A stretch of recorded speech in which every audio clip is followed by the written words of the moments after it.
Hey, what's up, everybody? It's Brendan King from the Brendan King Group. And Caroline from the Brendan King Group. We're here to give you a little Las Vegas real estate market update on what's happening in Vegas and what it means if you're thinking of buying or selling. And no headlines, no hype. It's just facts, really. But we don't want to dive into everything. Just give you the overview of what's going on.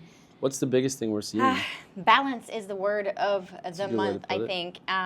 We're not in a buyer or seller market. We're finally reaching this balanced market.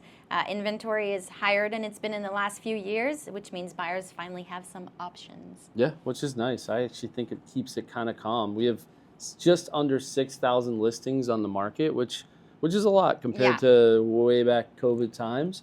But nothing's really changed from last week or the week before or the week before that. It's been kind of the same, just balanced. That's why pricing and condition and marketing actually matters. Again, it's really important that you do your research and look at your comps.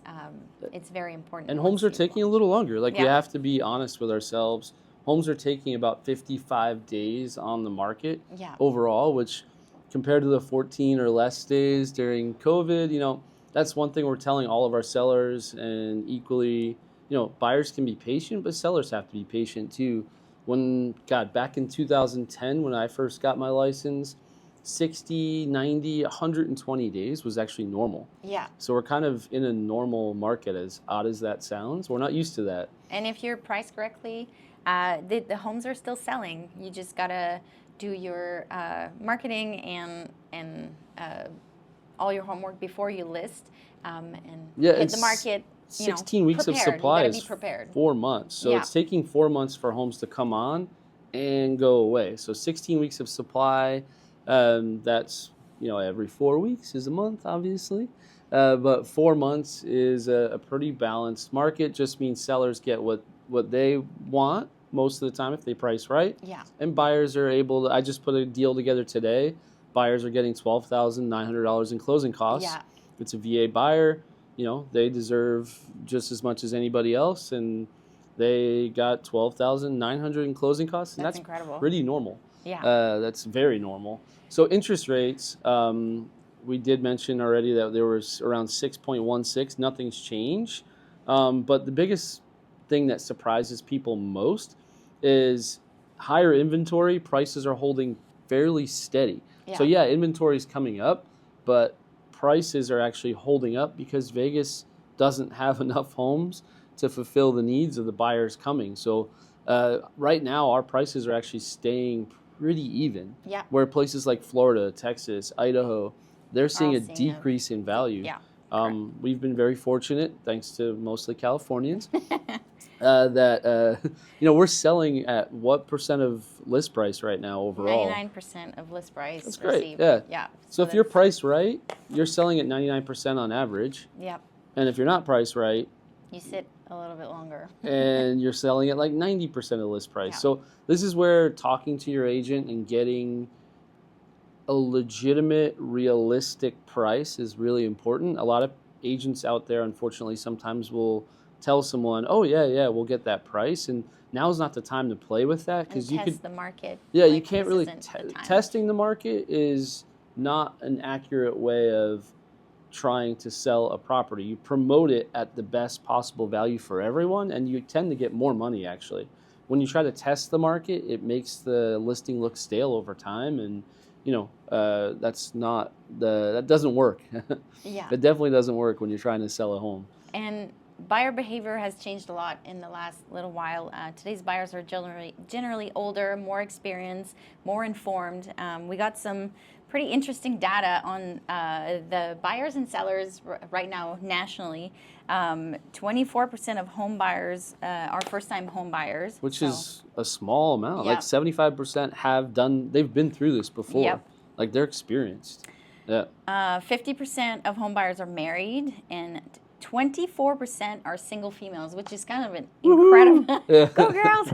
It's an incredible stat. That's an insane stat. 24% of home buyers are single females. Yeah. Which I want to say it's double or triple the single male category. Yeah. The next biggest one being, of course, like married families, which tend to always either be upsizing or downsizing or whatever it may be. That's huge. Yeah, that is huge. Being a dad of 2 girls, I say go girls. Yeah, same. I have a little girl as well, so go girls. Yeah. Another good stat or interesting stat: median age of buyers is 56 for all buyers. All buyers, 56 years old. That's median crazy. Is 56 and years old. And first-time home buyer is 38. So we're much older. We're buying homes much older than we used to in the 20s. I want to say it was 28 in the 80s or 90s or something like that. Or even in the early 2000s, I think it was 28. We've gone up 10 years in age, which there's one lender that we follow online that always says buy the house, and I can't disagree or agree more, excuse me. If you're young and you just need to get in the market, don't wait forever to buy the perfect house. Get in the market and upgrade over time. You're not going to find that perfect house at 25 years old. It's too expensive. Yeah. Get in. Go get a condo or something. Get a condo, then you can upgrade, but you got to get in at some point, and I agree. And overall, buyers they're taking their time. They're negotiating harder. They're asking for concessions like we spoke about. Because they can, and it's no longer an emotional market. I'd say it's a logical one. Yes. Like people are being logical about what they want, how they want it, and when they want it, and I see nothing wrong with that. I think it's good for everybody. There's a will, there's a way. Yeah. There's always a way. There's a way. That's where like sitting with somebody and talking about what the possibilities are. You could be a year away or 2 years away, and I think it's a good idea because then you can plan. Yeah. You know, okay, if I put $500. Like this one buyer is putting nearly nothing down after all is said and done. Yeah, I think it's a misconception how much money you actually need to put down. Yeah. You don't need that much if you want to get in the game. An investment property, you do, but your own home, you really don't. And I think in the end, every stat shows it. The higher net worth of individuals comes from owning a home. But on the seller side, so 76% of sellers right now, kind of matching what you had, are repeat sellers. So not only repeat sellers, they've owned their home for 10 years.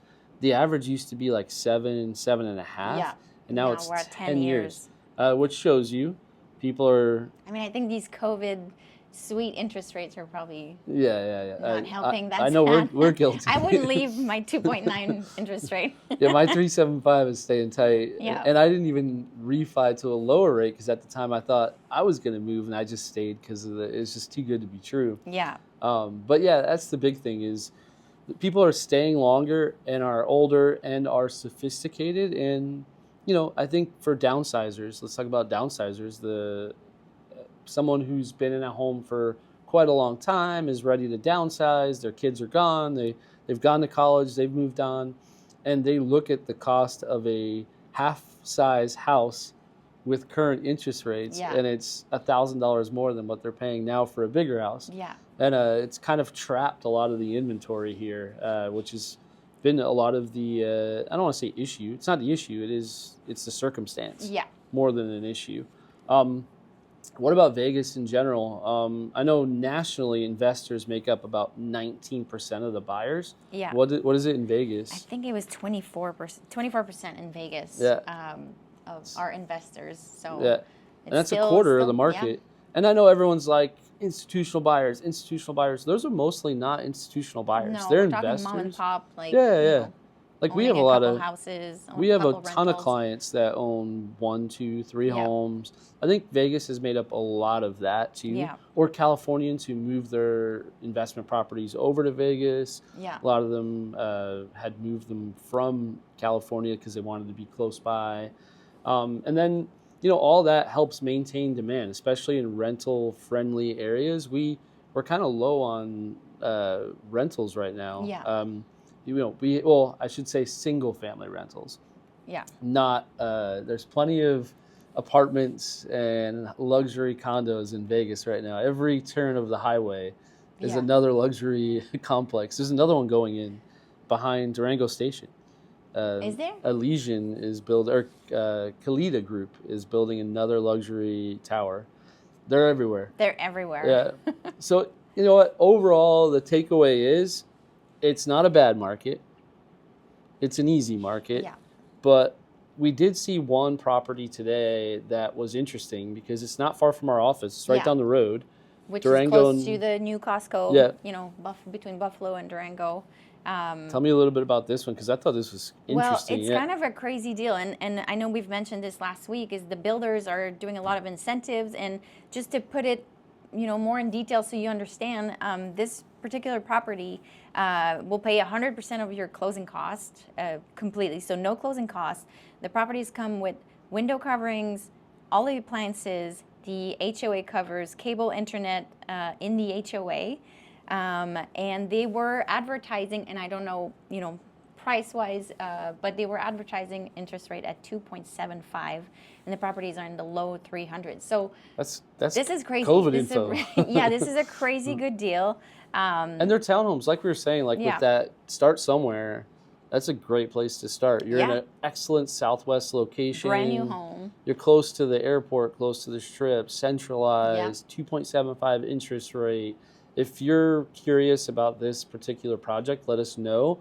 We know one of the sales reps there, and we could definitely get you in and have you check it out. But it's almost too good to be true. And that's just one of of the builders that are here, but there are so many builders in town, and they're really eager to sell because they've been slower. So there's this lots time of deals year, to be especially. Like a lot of them have inventory starting to stack up a little bit, and they're wanting to get rid of that inventory. So you don't have to necessarily wait 8, 12, 15 months for a new build. You could get into a new build. No, they have quick move-in properties ready like next month, and could be ready tomorrow. Yeah, and I think overall, though, it's a smart market. Buyers have more leverage. Sellers can still win, but it's really about strategy, not really guessing. On the buy and the sell side, both having a strategy and a plan. That's the moral of the story, I guess, today, is have a plan, have a strategy, and have someone on your side that can help you get there. But either way, this is another Monday market update, and we appreciate you guys checking in. Have a good one. Have a good week. Bye.